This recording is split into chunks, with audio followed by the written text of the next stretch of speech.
मुजाहरा किस बुनियाद के ऊपर हुआ है या क्या कारण हुआ, क्यों आपको मजबूर होना पड़ा ये एहतिजाजी मुजाहरा करने के लिए? देखिए आमिर भाई, पहले मैं आपको बताऊं, मैं गाड़ी लेके आ रहा था, मेरे साथ फैमिली भी थी। हाँ। ये मैंने यहाँ पे गाड़ी पार्क की है। हम जा रहे थे, यहाँ पे आते हैं, मार्केट लगती है जुम्मे के दिन, ये बेचारे ठेले वेले रेडी वेडी लगाते हैं। हम वहाँ जा रहे थे। अब मैं देख रहा हूँ सब भागे जा रहे हैं, दो दो बंदे अपने अपने ठेले उठा के भाग रहे हैं। फिर मैं और नीचे उतरा तो यहाँ पे पुलिस, एसपी साहब वगैरह सब यहाँ इनको हटा रहे हैं। म्यूनसिपैलिटी वाले ठेले वेले उठा के इनके ट्रकों में लोड कर रहे हैं। अब मैंने जब ये सब सूरत हाल देखा, मैं ना कोई रेडी यहाँ पे चला रहा हूँ ना ठेला चला रहा हूँ, मैं पढ़ता हूँ, मैं लॉ स्टूडेंट हूँ और कांग्रेस का यूथ लीडर भी हूँ। मैं इंदरवाल से हमने कांग्रेस को बहुत अच्छे से बैक किया था, सपोर्ट किया था इलेक्शन में। तो मुझे बहुत अफसोस हुआ और मैंने सोचा कि एटलीस्ट हमारे मुंह में जबान है जिसको हम इस्तेमाल कर सकते हैं और हमारे पास कुछ है नहीं, तो मैं थोड़ा इन लोगों के साथ खड़ा हो सकता हूँ एक सॉलिडेरिटी दिखाने के लिए। लेकिन मैंने जो ऑब्जर्व किया आमिर भाई, यहाँ पे मीडिया भी थी, सब कुछ अपना अपना नैरेटिव चला रहे थे, कुछ रियल न्यूज़ कवर कर रहे थे। मेरा ये कहना है कि भाई ये वही बेरोजगार नौजवान हैं जिनको पिछले 10 साल में मरकजी सरकार के दाऊ ने घर से लेकर, स्कूल से लेकर, यूनिवर्सिटी से उठाकर सड़क पे रख दिया। अब जब सड़क पे आए ये लोग, रेडियां और ठेले चलाने लगे, अब सड़क से उठा के विद ब्रूटल असॉल्ट, और मैं ये कहता हूं कि इंस्टीट्यूशनलाइज्ड वे में इकोनॉमिकल असॉल्ट एक पर्टिकुलर कम्युनिटी और गरीब तबके के किया जा रहा है। वो जब इनको यहाँ से उठाया, भगाया और हटाया गया तो मैं ये देख रहा था, मेरे जहन में ये सवाल आ रहा था कि हम किससे पूछें? हम मरकज से पूछें कि उमर अब्दुल्ला से पूछें जो टोपी पहनाए हैं सबको? तो मैं इसी बात पे पहले डायलेमा में आ गया कि हम सवाल उनसे पूछें कि इससे पूछें कि ये गरीब जिसको तुमने घर से, यूनिवर्सिटी से उठाकर सड़क पे पहुंचाया, लाके रख दिया, अब सड़क पे लाके भी इसका ठेला और रेडी तोड़ के इसको यहाँ से हटा भगा रहे हो, अब ये कहाँ जाए? किसके हाथ पे अपना लहू तलाश करे? अपने बच्चों की भूख किसके हाथ पे ढूंढे ये गरीब, जिस बच्चे के लिए 2 वक्त की रोटी कमा रहा था? जुम्मा के दिन और संडे के दिन 2 दिन ये यहाँ पे आते हैं। अगर इनकी वजह से कोई हर्डल क्रिएट होता है, कोई मैनेजमेंट में कोई प्रॉपर वे में नहीं लग पा रहा सिस्टम, तो आप उसको मैनेज कर सकते हैं। उसका इलाज ये नहीं है कि आप आके अपनी तानाशाही चला के, अकबरी फरमान लेके उठा के उखाड़ के फेंक दो सब कुछ। ये जमहूरियत है, ये किम जोंग का मुल्क है कि लार्जेस्ट डेमोक्रेसी है दुनिया की। ये तरीका है तुम्हारा। अगर प्रॉपर वे में नहीं चल रहा है काम तो आके चलाइए ना। तुम्हारे जो सोफिस्टिकेटेड जगह हैं, नरवाल चौक है, पनमा चौक है, यूनिवर्सिटी का एरिया है, विक्रम चौक है, 5-5 घंटे जाम लगता है, कोई नजर नहीं आता उसको सही करने के लिए। यहाँ गरीब अपने दिन के 200 रुपए कमाने आ रहा है और उसको उठाने के लिए आ रहे हैं। अभी हम फारूक अब्दुल्ला की कोठी के बाहर हैं, गेट से हम 10 मीटर दूर हैं, तकलीफ हो रही है। हटो हटो हटो हटो। क्यों भाई? तुमको इसलिए चुना था कि तुम अपने ऊंची ऊंची इमारतों में फसीलों के अंदर छुपकर शाही फरमान वालों के साथ खड़े होकर गरीबों पे मार कूट करके लाठी चलवाए। तुम्हारी फसीलें गहरी जाएंगी, बहुत कम वक्त है, तुम्हारी दीवारों का घेराव होगा। टोपी पहन के और शराफत की बॉडी लैंग्वेज बना के तुम हम पे टोपी नहीं पहना सकते। ये जनता सब जानती है, ये सब जानती है तुम क्या कर रहे हो। क्या आपको लगता है कि इसमें कसूर पॉलिटिकल लोगों का है या फिर इसमें एडमिनिस्ट्रेशन का कसूर है? ऑब्वियसली भाई, एडमिनिस्ट्रेशन के नेचर में ये सब हरकतें करना। एडमिनिस्ट्रेशन के नेचर में कानून तोड़ना। सब लोग रेडियां चलाते हैं क्या यहाँ पे जनाब? ये सब भाई हमारी रेडियां चलाते हैं। आप लोगों की रेडियां फेंकी, यहाँ आ जाओ, सामने आ जाओ। आपकी रेडी फेंकी है क्या? हमारी रेडी फेंक दी और हमारी रेडी भी लेके चले गए और थोड़ा सामान भी साथ में लेके चले गए। बाकी का सामान ये कौन? म्युनिसिपैलिटी के लोग थे। कितने समय से यहाँ पे काम कर रहे हैं? जी हमें हो गए यहाँ पे लगभग 5-6 साल हो गए। हम रहने वाले यहीं के ही हैं। हम बेसिकली नगरोटा बाईपास के रहने वाले हैं। हम जुम्मे का दिन यहाँ पे लगाते हैं, टोटली जुम्मा लगाते हैं, बाकी दिन हम यहाँ पे नहीं आते हैं। हमें इन्होंने वार्निंग भी उठा लिया, सामान भी उठाया और हमें इन्होंने वार्निंग नहीं दी कि यहाँ से सामान अपना उठा लो। इन्होंने आना था 5 बजे या 6 बजे या 7 बजे, बोलना था माल उठाओ अपना, यहाँ पे आज आएंगे हम, ठीक है ना। तो उन्होंने हमें नहीं बताया, हमने माल लगा लिया, 12 बजे आके माल उठा लिया हमारा सारा, हमारे मंजे वगैरह भी उठा लिए, रेडी वगैरह भी उठा लिया। हम कहाँ जाएंगे? ये गरीब के पेट पे लात नहीं मारे, गरीब के ऊपर ही चढ़ रहे हैं, कहाँ जाएगा गरीब? फारूक अब्दुल्ला के यहाँ पे जब आए तो क्या बात हुई? यहाँ पे कोई बात नहीं हुई, खाली यही बोल रहे यहाँ से पीछे हट जाओ, यहाँ से पीछे हट जाओ। इनको यहाँ पे तकलीफ हो रही है। तो मतलब कोई बातचीत आपके साथ नहीं हुई? नहीं, अभी तक कोई बातचीत नहीं हुई हमारे साथ। फारूक अब्दुल्ला कि यहाँ पे कोई डेलीगेशन के लोग गए आपके बात करने के लिए? हाँ हाँ, 4 लोग गए हैं हमारे बात करने के लिए, अभी वो आए नहीं है बाहर।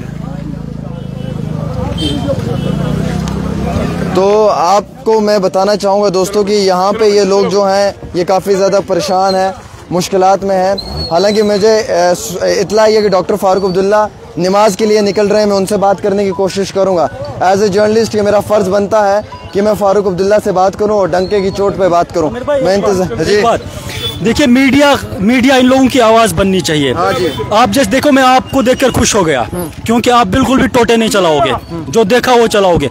कुछ मीडिया वाले अच्छे चैनल मैंने यहाँ देखे जो बिल्कुल चाहते थे कि जम्मू कश्मीर सरकार के खिलाफ बोला जाए तो ही, वरना अगर मरकजी सरकार को बीच में लाते तो माइक हटा के चले जाए।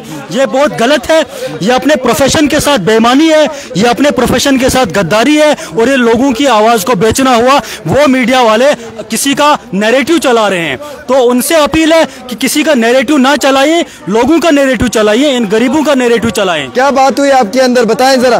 वालेकुम सलाम, आप ठीक है? बताएं क्या बात हुई अंदर बात हुई, क्या बात हुई अंदर? आमिर साहब, हमारा जो मसला था ये बहुत ही बड़ा मसला था इस टाइम, क्योंकि हम गरीबों को बहुत सताया गया था। हम बाहर से आते हैं। देखिए डॉक्टर फारूक, हाँ बोलिए। 1 मिनट में डॉक्टर फारूक अब्दुल्ला से बात करूंगा। हटो साइड में यार, फारूक अब्दुल्ला से बात करेंगे ना यार, गरीबों का मुद्दा है, कौन रोकेगा मुझे बात करने से? फारूक अब्दुल्ला से बात होगी यार, ऑन टेबल टॉक होगी यार। डॉक्टर साहब कहाँ पे हैं? डॉक्टर साहब से बात करेंगे। ये गरीबों का मुद्दा है, जनरल लोगों का मुद्दा है, बात तो होगी। फारूक अब्दुल्ला जी अगर यहाँ से गुजरेंगे तो बात तो करने की कोशिश करेंगे हम उनसे।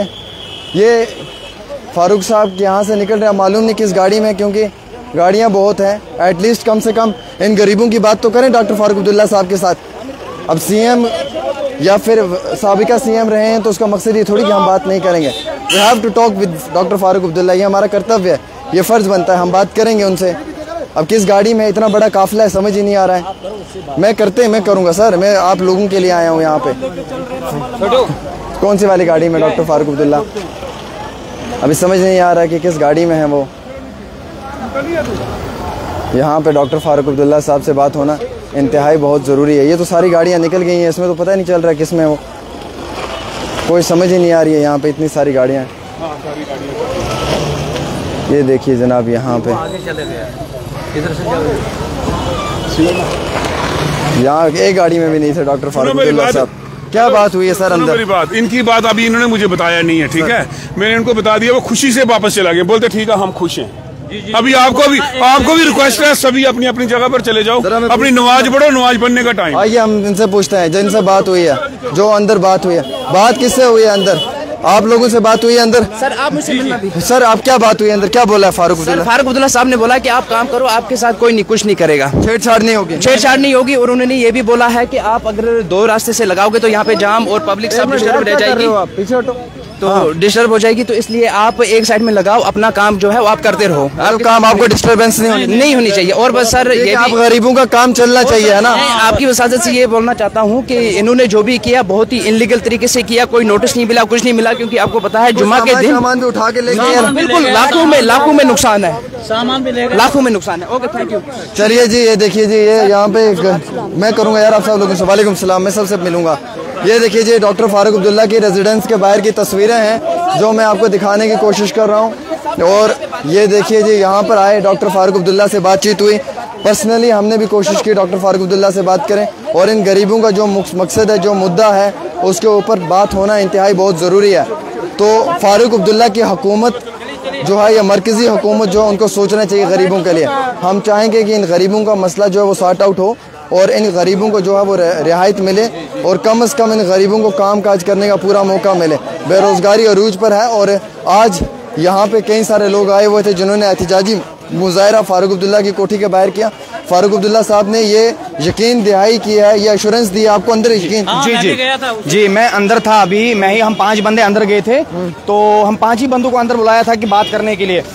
मसला ये है आमिर भाई कि हम लोग बाहर से आके यहाँ पे थोड़ा सा अपना रोजगार कर रहे हैं, थोड़ा सा पैसा चार कमा रहे हैं, क्योंकि हम भी एजुकेटेड है, क्योंकि हमें नौकरी का कोई अब सिस्टम नहीं रहा, क्योंकि हमें पढ़े लिखे हो भैया? हाँ, मैं पढ़ा लिखा हूँ। हम सारे जो भी यहाँ पे काम करता है, जो भी छोटा मोटा बिजनेस करता है, सब पढ़े लिखे हैं। मगर मसला ये है, अचानक से यहाँ पे आके पुलिस ने रेड मारी और तोड़फोड़, हाँ सामान उठा के ले गए, तोड़फोड़ कर दी, कोई भी चीज नहीं रखा, कुछ भी नहीं देखा, छोटा बड़ा नहीं देखा, औरत नहीं देखी, बच्चा नहीं देखा, बुजुर्ग नहीं देखा, बस खाली आके तोड़फोड़ करना शुरू कर दिया। जो आपका नुकसान वगैरह हुआ है उसका क्या होगा? उसका वो बनेंगे, हमने बात की है। हाँ हाँ वो तो भरेंगे, वो तो देंगे, वो क्यों नहीं देंगे? क्योंकि हमारे साथ फारूक अब्दुल्ला साहब ने अभी ये स्टेटमेंट दिया, हमारे साथ बात की, वादा किया कि जो भी नुकसान हुआ है वो हम पूरा करेंगे और आप रेडी लगाओ, जो भी काम करते हो करो, इलीगल तरीके से मत करो, लीगल करो। चलिए, डॉक्टर फारूक अब्दुल्ला से अभी इनकी बात हुई है, इन सभी लोगों से, और डॉक्टर फारूक अब्दुल्ला ने इन्हें एश्योरेंस दिया है कि इनके साथ कोई भी गलत नहीं होगा, जो भी होगा पॉजिटिव होगा, सही होगा